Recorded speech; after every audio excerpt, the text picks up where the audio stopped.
I'm Graeme from Slade Farm Organics. And I'm Polly. We farm about 800 acres in South Wales. We've been farming for 20 years plus as an organic farm, and we really believe that organic's the only way to farm. It's the only sensible way to farm for the environment. It's the only sensible way to farm for the quality of the produce that it provides.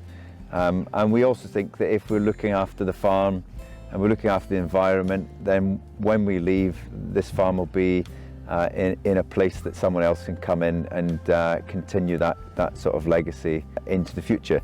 And part of that is about working with the land and the community that surround it. So we've got a range of different animals on the farm. We've got pigs, sheep and cattle, and we've also got crops. The thing that makes us a bit different is we produce all the food for our animals on the farm. We don't buy in any concentrates or any additional proteins for the farm. We have about an acre roughly of land for horticulture.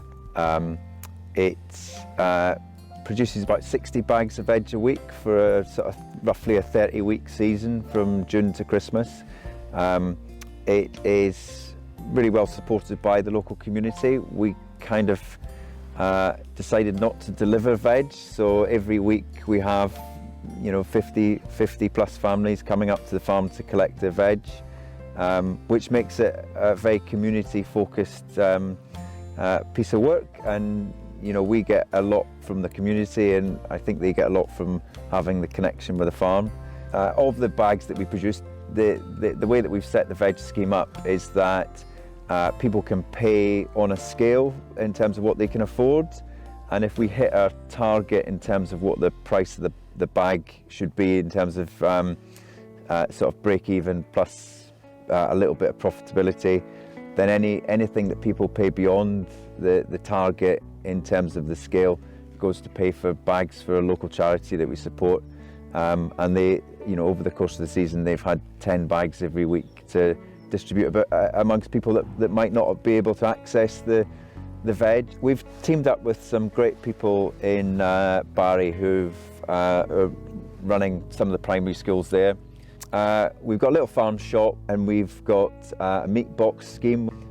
We also have relationships with some great mills in West Wales that produce quite niche flour products. So we grow hen gimro, which is an old variety of wheat on the farm. What we're trying to do here is to produce food that's connected to this piece of land. So the story that we want to tell is that this parcel of land, this piece of land in South Wales, can produce really high quality, nutritious food, which is beneficial to the environment here in Wales, and it's also beneficial to people's nutrition and health. I think it's really important that people engage and understand food. There seems to be a massive disconnect with people not understanding that meat comes from animals even, and milk comes from cows. So we've just got to reconnect people with the food, and I think if we reconnect people with the food, they waste less and they enjoy it more, and they'll just get more out of it. And if people want to engage better and look after the environment better, the first and easiest step they could do is just work out where their food comes from.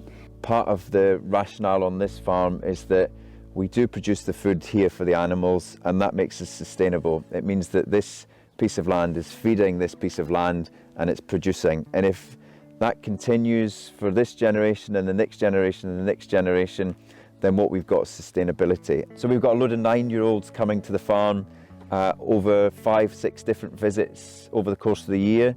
What's happened with having the kids here is that we're seeing the farm through their eyes, and we're finding different things that we wouldn't even have noticed had the kids not been here.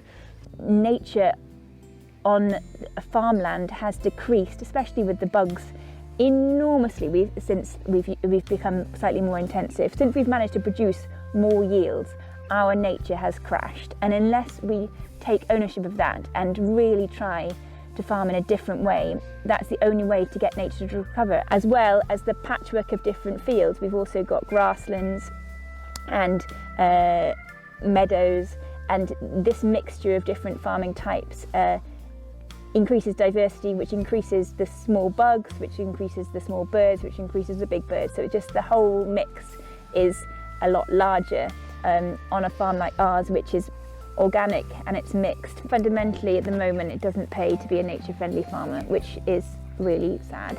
Financially, I can totally understand why farmers farm the way they do. It is really tight, and although I don't like the idea of being supported as an industry, I think we currently need to be, and especially we need to be supported if we are farming environmentally and farming with nature. Farming is an exceptional privilege. It's an exceptional privilege to farm. We can be proud of what this type of farming does for this piece of land, and we can be proud of what this type of farming does for our communities. So what we want is to thrive, and by thriving, the community will thrive, and the people that are associated with the community and the space will thrive as well. And that is what's motivating about it.